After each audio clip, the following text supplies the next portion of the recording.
Good morning, good morning, good morning. It's Wednesday, and you are happily tuned into the I'm Making It Happen radio show with exception to yours, Nykole Tyson. And we are here on Wednesdays from 11 a.m. to 12 p.m.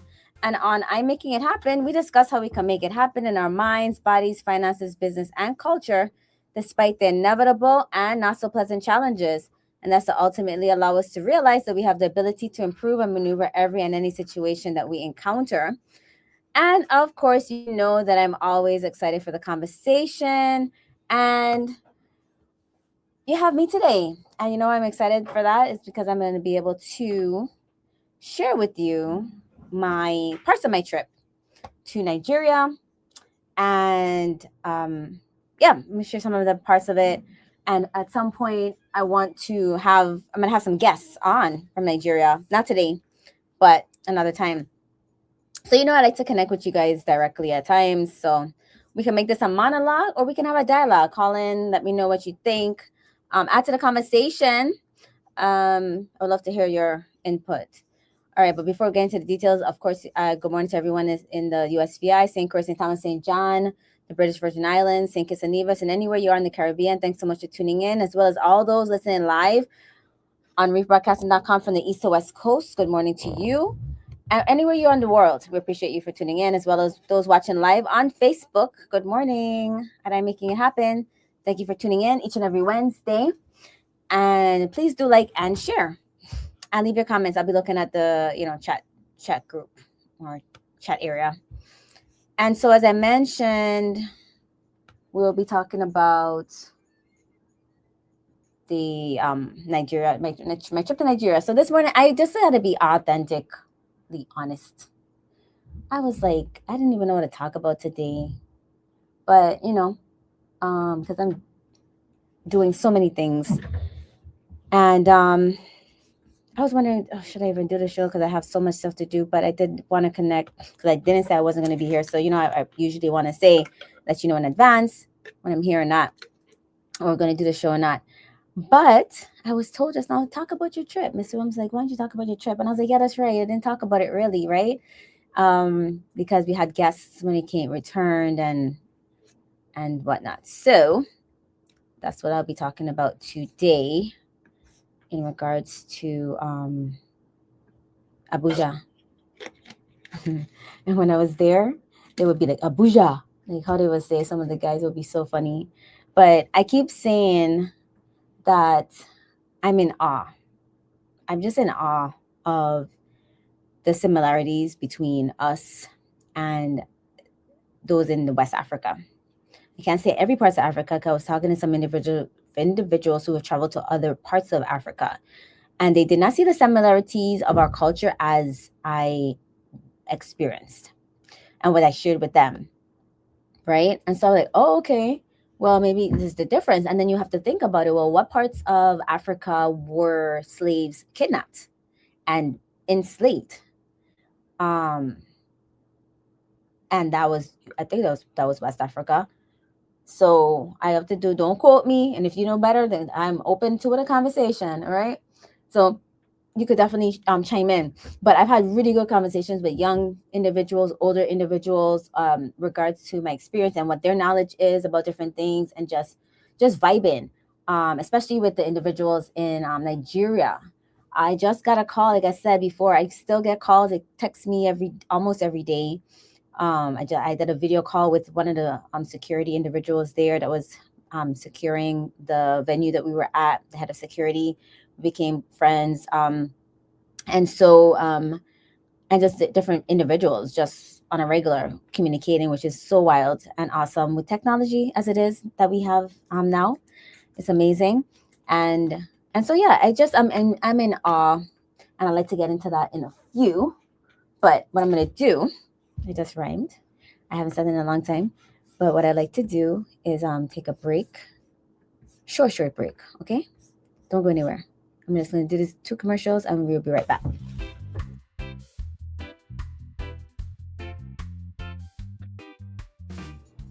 Okay, welcome back. You're listening to I'm Making It Happen with exception yours, Nykole Tyson. And if you were with me before I took the short break, You know me talking about my Nigeria trip. All right. So there's so much to talk about. I'm also going to be posting an episode on my TV show, or episodes on my TV show, and still have a lot of content to put up on the different platforms, social media, digital platforms. But this wasn't just a trip; it was a definite experience. I say transformational. From agriculture and investment summits to cultural moments, it changed my perspective on so many things.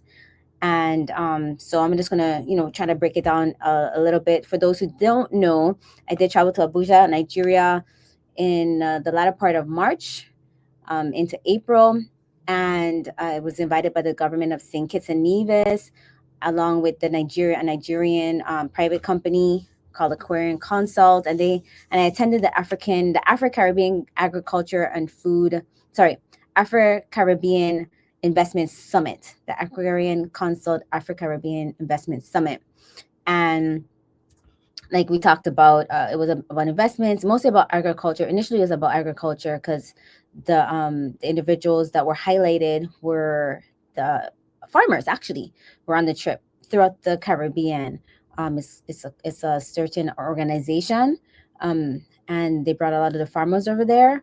And yeah, even we had the bank, the CEO and MD, managing director, the Bank of Agriculture. Yeah, there's a huge Bank of Agriculture. They're everywhere. They help 14 million farmers in Nigeria alone. And you can see those banks like in so many different areas. And so, I didn't even know there was a bank for agriculture, but they help supply and fund the farmers, and specifically. And so, so initially it was about that, and then they also talked about various investments, and then talked about just connecting the Caribbean and the African and Africa, specifically Nigeria. Now,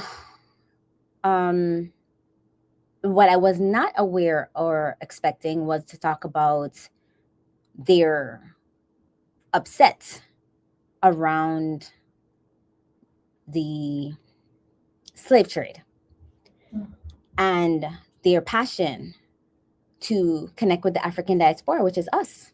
You know, we talk about the Caribbean diaspora, they consider us the African diaspora. And then, wanted to unite, how they want to unite and become more of a force. Because if you look at the ethnicities, I've talked about it all the time, our ethnicity is just across the board is the most divided compared to other ethnicities, right? And that's not even a question. If somebody want to debate me, let's go. But you know that we're the most divided, and that stems from a lot of different things. I'm not going to go into the details about that right now, but so talking about uniting and being more increasing the strength and what that would look like. And I got emotional during one of the events because I wasn't even expecting it, because of the passion. And I was like, oh my God, they care about us. And I thought about us because, who thinks? I didn't think anybody, they were thinking about us or thinking about me. I'm saying thinking about, because I am part of the Caribbean African diaspora, and the passion that they want to connect and all that kind of stuff. And I have some of the sound bites. Maybe I'll play it one of these days. But sometimes I wasn't even expecting to even get that sound bite. So it was just, you had to be there to hear it.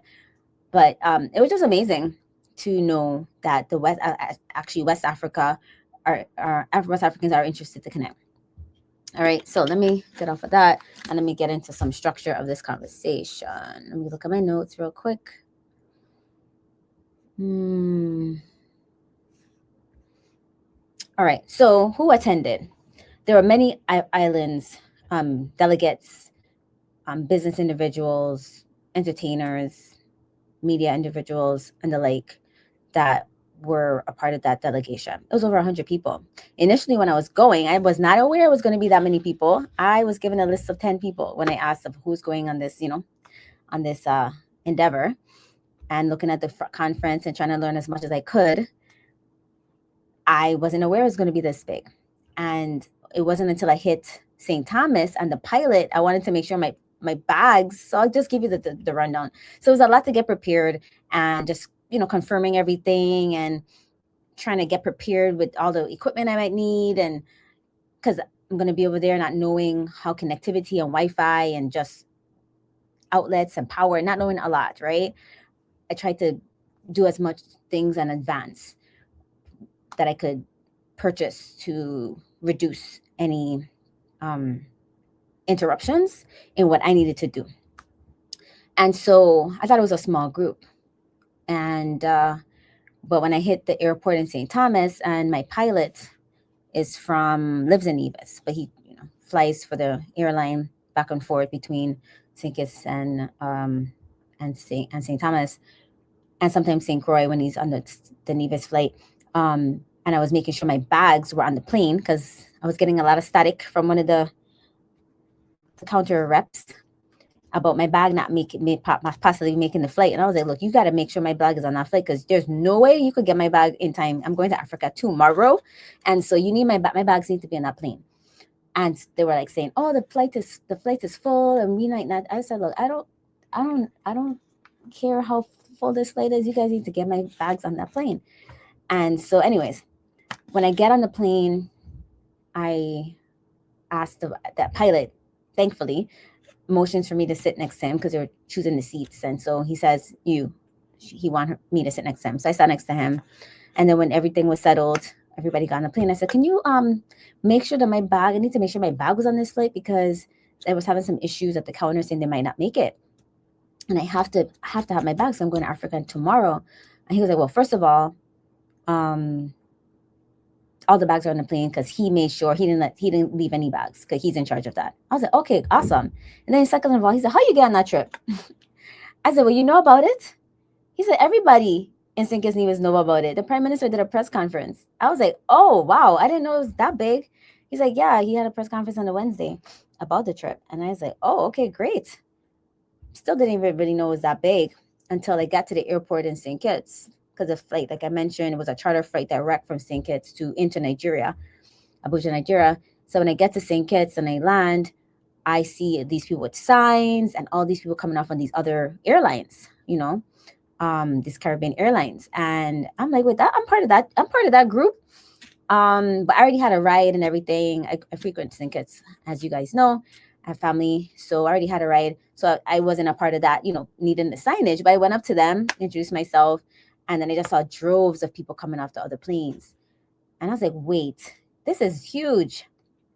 And so we then found out there was about 100 people that went from all over. It came from Grenada, Montserrat, Statia, Anguilla, Tortola.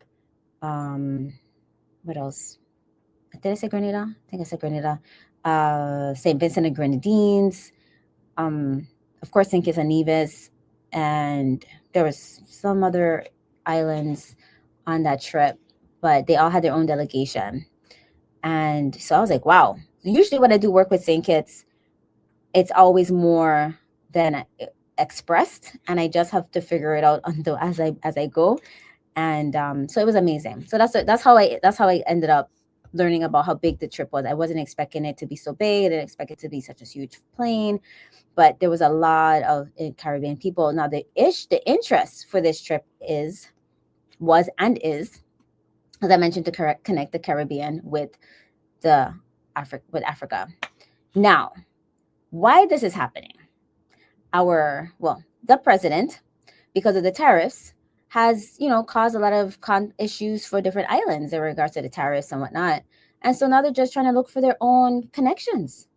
And so this is what happens, and it just doesn't happen here in regards to this, and just as a huge economic migration, I would call it. But it also happens in interactions with individuals, right? And then when you cause difficulties for people, they're either going to succumb to it and bow down, or they're going to rise to the occasion and just make it happen, figure out something else. And so now they're circumventing things and realizing, well, maybe we just need to go direct to the countries, which I knew that was going to be something that was going to happen. I didn't know the Caribbean was coordinating or connecting like this as a whole. But that's the idea, is to now go direct and create your own economy and your own export and your own transport between these regions. And that was also the conversation. in Nigeria as to how can we transport, or how can they transport, export goods, services, reduce the costs. I think also the governor also mentioned that too, right? Governor Bryant, he mentioned that when he went to Ghana as to something that they were doing also with Ghana. So it's not something new, but this is not just here, it's the whole Caribbean coming together and doing this. And that was what the trip was about, which I wasn't aware of initially when I was going. And so it was amazing. So that was the first part when I realized, okay.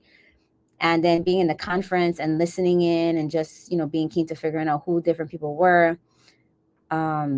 It was amazing. So they covered regional collaboration between Africa and the Caribbean. So that was the economic drive. So they're looking at how to export and import their goods between the regions. Now, what is the barrier to that? The barrier to that is transportation. How do you get it from one place to the next? Has that been feasible? When you think about Africa, getting something from Africa to the Caribbean. But now, coming to the full circle flight, it was a proof of concept. The flight was a proof of concept that people from the Caribbean region want to fly to Africa. And now they are working to create a direct flight. Because people paid. There were individuals that I didn't know of. There were individuals that paid to be on that flight. There are individuals that actually also flew in from America because they heard about it. They were or they were introduced to it, or not just heard, but I guess they were invited. And some of those individuals flew in from the States to connect into with that trip, with the flight. Again, I wasn't aware of all of this until I got there. And so there are individuals that paid to be on that trip. And realizing that, wow, there are people that want to leave from the Caribbean to go direct into Africa, and that it is feasible. It was 9 hours direct. I've been to Dubai, and it took me 13 hours to fly from here. First of all, it didn't even include my travel between here, Puerto Rico, and then the state that I went to, and then the state that I went to into Dubai. Didn't even account to that. Just from the state I was flying out of, direct into Dubai, was 13 hours. Now, mind you, I left from the Caribbean, St. Kitts, and we flew over Africa, because I remember watching the screen. I was on Emirates flight, and you could see on the screen the countries you were flying over. And I remember looking on the screen, I said, oh, we're flying over Africa. And specifically, you saw West Africa, Nigeria, we flew over, and to get across, over to get to Dubai. So that was 13 hours on its own. To leave from St. Kitts to go to direct into Abuja, Nigeria, it was 9 hours. Coming back, it was about 10 hours. But they said that's because you're going against the wind, or the wind was behind you, and then coming back, the wind is against you. So whatever way it was 9 hours going and about 10 hours coming back, without having to change bags, stop in any ports. Also, the reason why they want to do that is because the issue with flying a lot of times is that people have to have visas just to fly just to pass through the airports, and they get denied. I wasn't aware of that. So the Africans want to stop that. So they now they're able to go direct. There's nobody stopping them. So that's when you cause barriers, you give people ideas. For me, that's for me.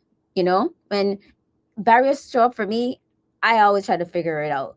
And actually I always say, people would just make it easy for me, I would just be able to I would just probably stay the same. But for me, as a child, I've always figured out, I'm not gonna let stuff stop me.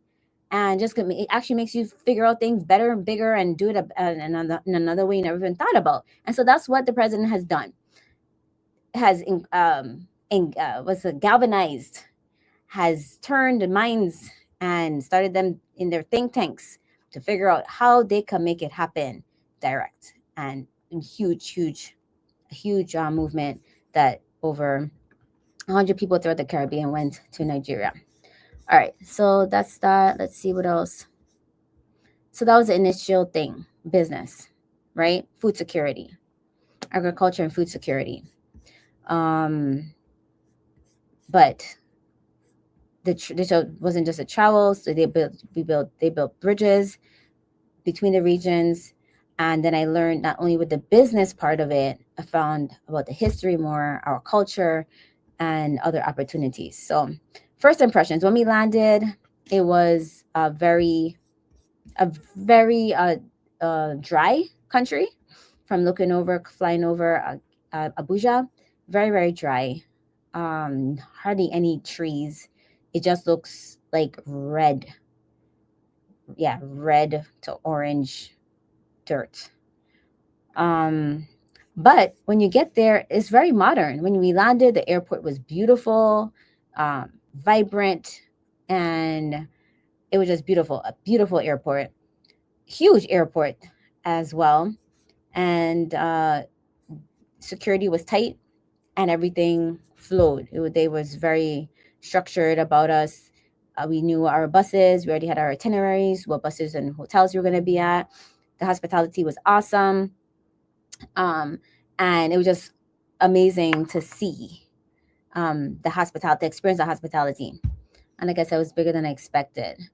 We were just thrown in. Actually, it wasn't no easing in because we flew in that Sunday, started Saturday, flew in a Sunday, and then we got into the conference the Monday.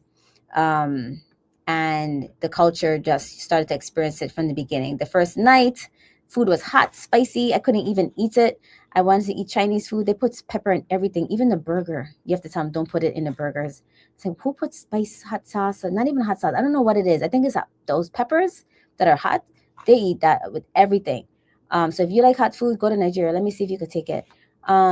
Spicy food. So I couldn't. I tell them, look, just give me white rice. Can you just make me white rice and just don't put nothing in it? Because white rice, you can't mess that up. You can't put spice in that. Just white. So they had to make me white rice because I thought I was getting Chinese food and it was spicy to the 10th power. And so they made me white rice, and I told them they had to make over the chicken for me, which is stew chicken, but like I told them, don't put anything in it, just salt, and not too much salt. But I feel like they don't know what to do, so they put too much salt. When they can't put spice, they put just too much salt. But yeah, so yeah, I ate a lot of rice, white rice. And what else did I eat? I ate a lot of boiled plantain.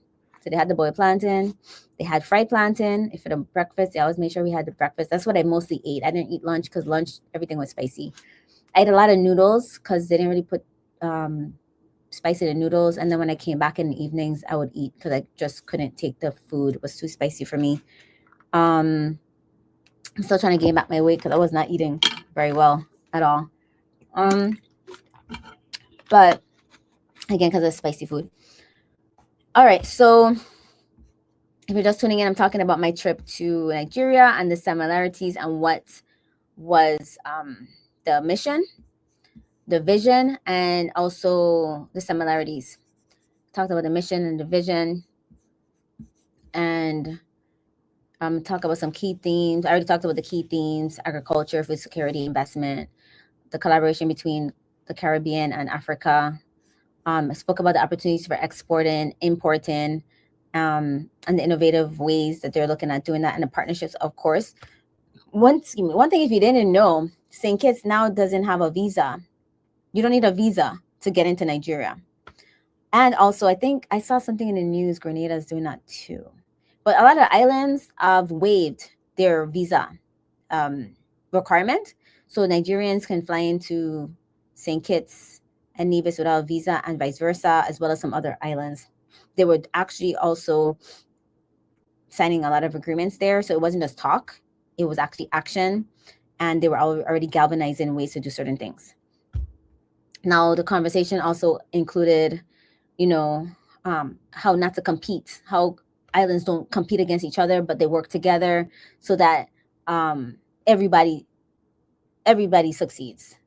And so what does one country, what island produce best or most of, so that island could produce that, which another island produces something else. And so, everybody participates in this new export importation endeavor. In that conversation, what I love most was when they referred to the Caribbean. They always said, oh, our African islands, those are our African islands. And I said, oh, they call us our African islands. All right. So they don't really consider it Caribbean. They say our African islands. So that was really cool to hear and feel. And when I express it to some people here, they say, I've said it to a couple of people. They've said, they say, wow, they gasp. And I said, yeah, you feel that too? When I say African islands, they pause. They said, really? They call us the African islands? They're African islands. I say, yeah, that's what they use. Every one of them. They will say, oh, that's our African. You're our African sister, our African from the Caribbean, African islands. And I was like, wow, okay. And I love that because I feel like we are so removed that we are Africans in the Caribbean. We're not Caribbean people. You could argue with me on that. But our origin, our ancestors' origin is from certain parts of Africa, right? And so coming to the similarities, the way we walk, and you were saying, Nykole, the way you walk, yes, the way you walk. Our guys, I was just talking to one of the young guys. I had a technician at my house the other day dealing with my internet, which reminds me, I need to call the company because I was paying. Make sure you check your Wi-Fi, your internet speeds, because a certain company, I had an older box and I wasn't getting my speed. So make sure you check into that. So anyways, this individual comes to the house, we're talking, I see him walking off, and we start talking about Africa. And I said, you know what? I was looking at a guy that actually became a good friend. We still communicate. He was the bartender. And these individuals, they work 48 to 72 hours straight.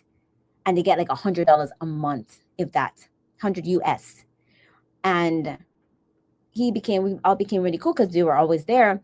And he was walking away. The first night I was there, he was walking away. And I just observed him walking, right? And he was bopping. Now, I told somebody that, and they said they haven't heard the word bopping in a long time, but he was bopping.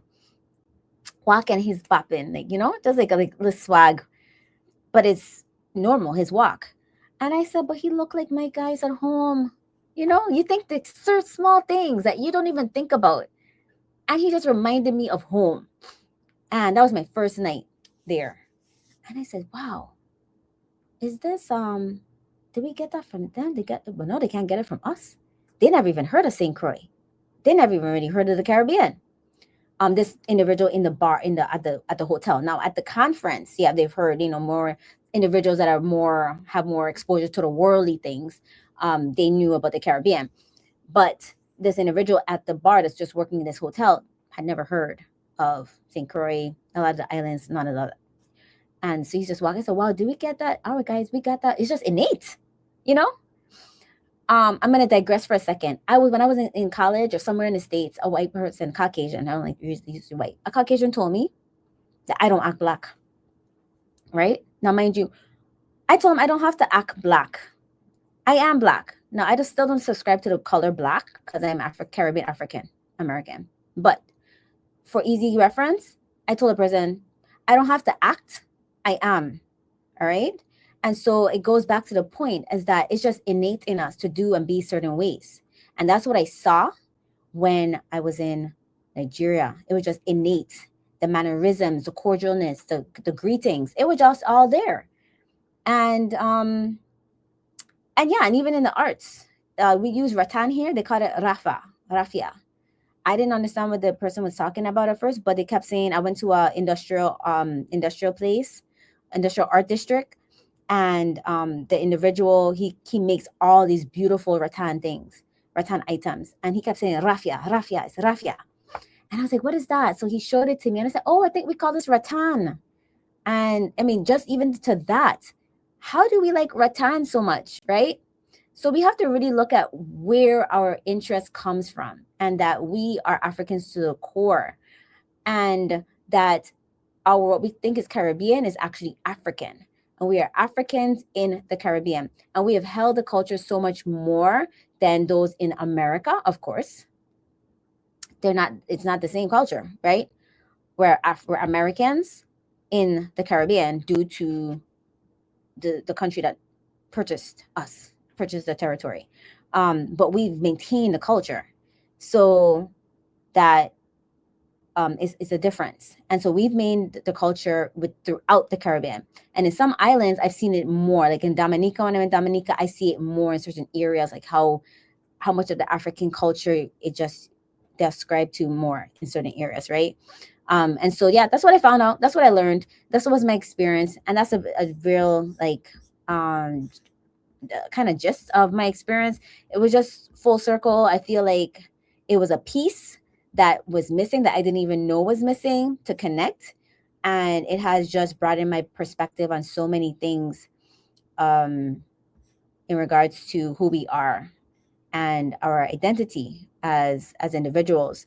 They wear the African, we like to wear the African garbs. We were able to make some of the items. They made it like overnight. Amazing. Yeah, what's the word? All the individuals that sew. But they were able to create beautiful attire for individuals over less than 24 hours. I bought some materials too. To make some things when I get here because I didn't have time, but I got one item made.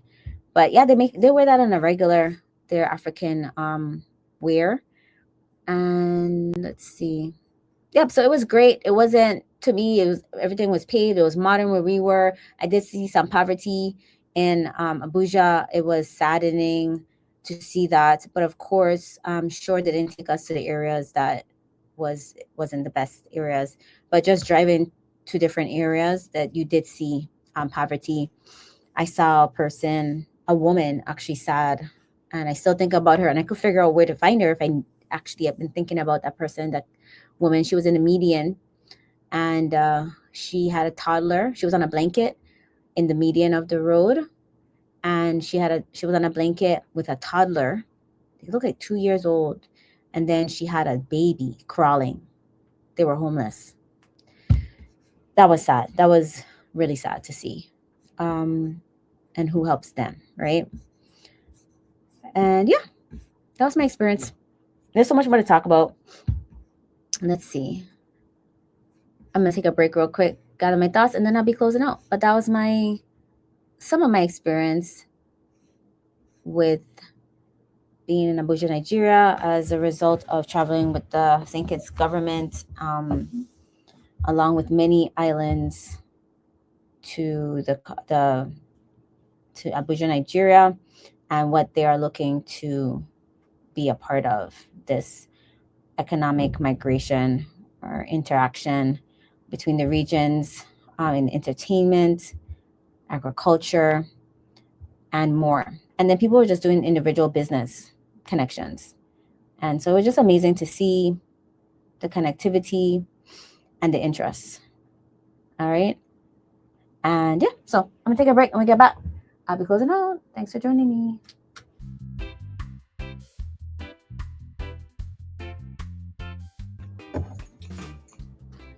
Okay, welcome back. Listen to Time Making Happen with exceptionally yours, Nykole Tyson.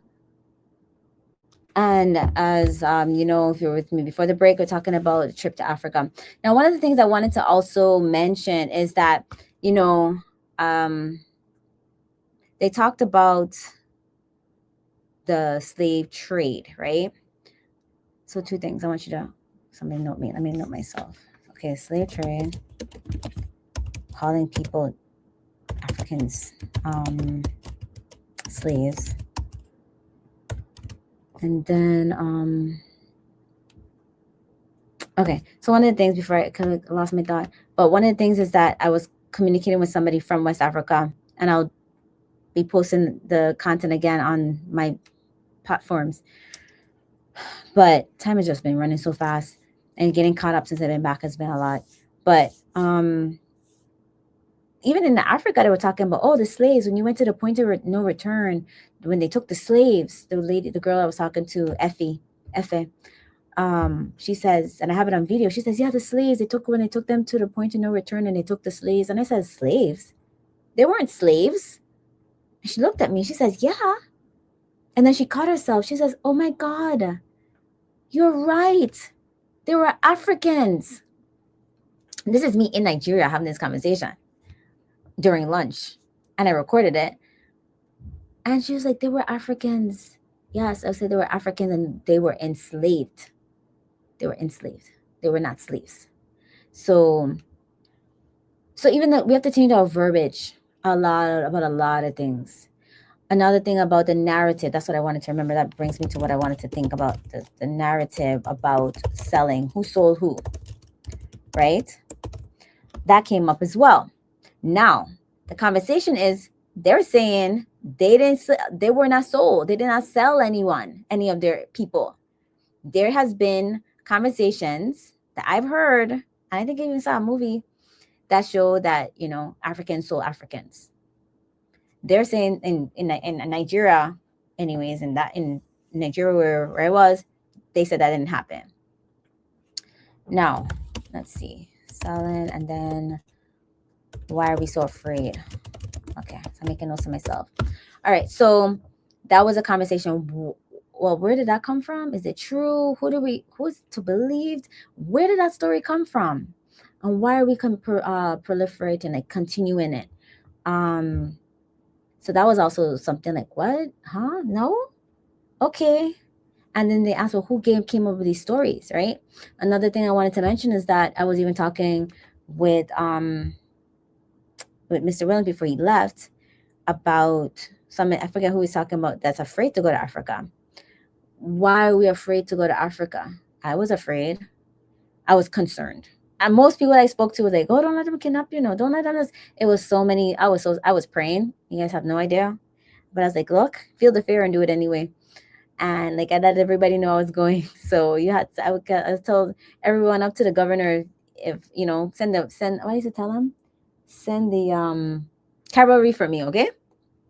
But of course I'm back, and it was a great trip. It was taken care of. We had high security. Prime Minister was on the trip, so of course it was everything was taken care of. But why are we afraid to travel to Africa? We're not afraid to travel to Europe, right? UK.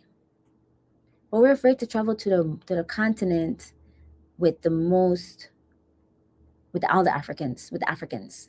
Why? And we are of that descent. We have to think about and ask ourselves, where do these come from? These things come from. Also, usually when we see pictures of places in Africa, it's destitute, it's remote, it's not modern. All I saw was modern areas. That's where we were, and that was in the middle of the country. All right, and so it just makes you think, where are these narratives coming from? And we need to do our own exploration and research.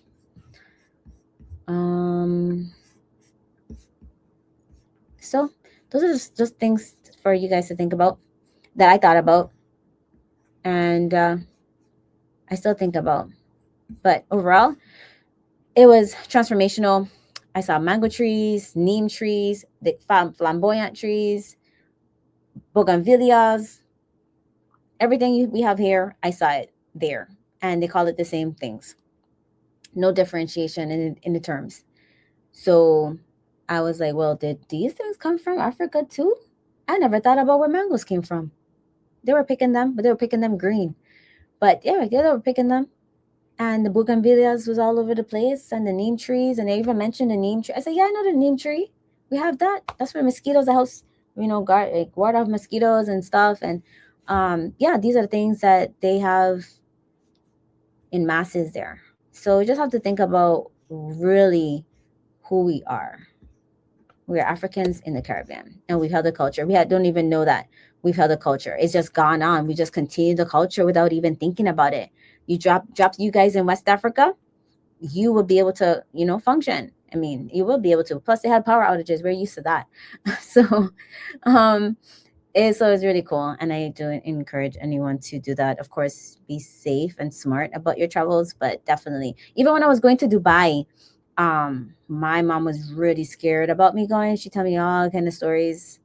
I feel like you should venture out. I did it. I mean, and now, well, I glad I'm not there now. They had the bombings there, but back then, 2 years ago, yeah, I went and I did all my research, talked to all my friends, that had family probably nearby, asked them about the conflict that was happening in Palestine with Israel and how it would that kind of spill over there. They said no. So I went, prayed on it, and went.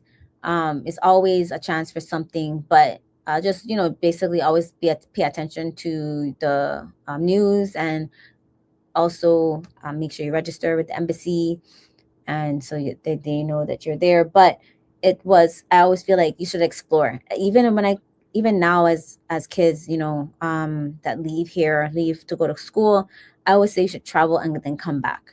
These things that we see, it helps us improve our country. This is our country, our territory, and see what's out there and bring it back and improve it. I was in business. One of the businesses I was in the States, they said it's copy the right cat. It's not in school. You're taught not to copy, but in business and life it's good if you copy the right cat, right? So we bring the right those things back and improve the business and the life for our residents here in the territory. And so that's it for me today on I'm Making It Happen with Exception Yours, Nykole Tyson. And let's see if I mentioned everything I needed to do so today. Let's see. Nigerian contact. Yep. So we'll be posting that again online.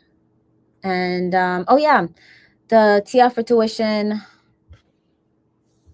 is going to be happening in August. I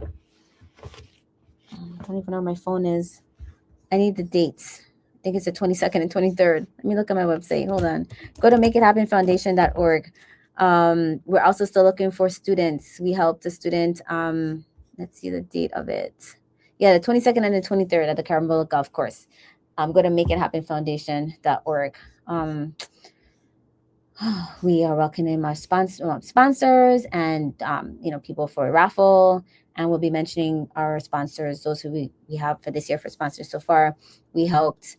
We'll also be mentioning our students. One of them, she's graduating, and we had her on the show, Jalicia Anderson, and we helped her with her last tuition bill, as well as her rent. And so we're looking still for more students. And we had a lot of inquiries. We sent responses and didn't hear back. So I am encouraging you. And she was made aware of it from her aunt, right? And so, of course, a lot of the youth and near and far in the States and locally, they're not listening to the radio. So share this information. makeithappenfoundation.org. If you have students graduating this year and they're going to get a trade or they're going to college, have them submit an inquiry or interest in the scholarship. And we're eagerly looking to support them. All right. So that's, again, makeithappenfoundation.org. You can find out more information there and to submit. And also save the date and make sure you attend our cocktail party August 22nd at Carambola Golf Course. And then the golf benefit will be on the 23rd of August. Okay. Thank you so much. We'll be back again on next week, Wednesday, from 11 a.m. to 12 p.m. Thanks so much for tuning in today, near and far. And as I always say, have an amazing rest of the day and the week. If you don't see something happening, create it. Be the change. And until next time, keep thinking outside the box, coloring outside the lines, and remember, it's about you, me, we. So make it happen.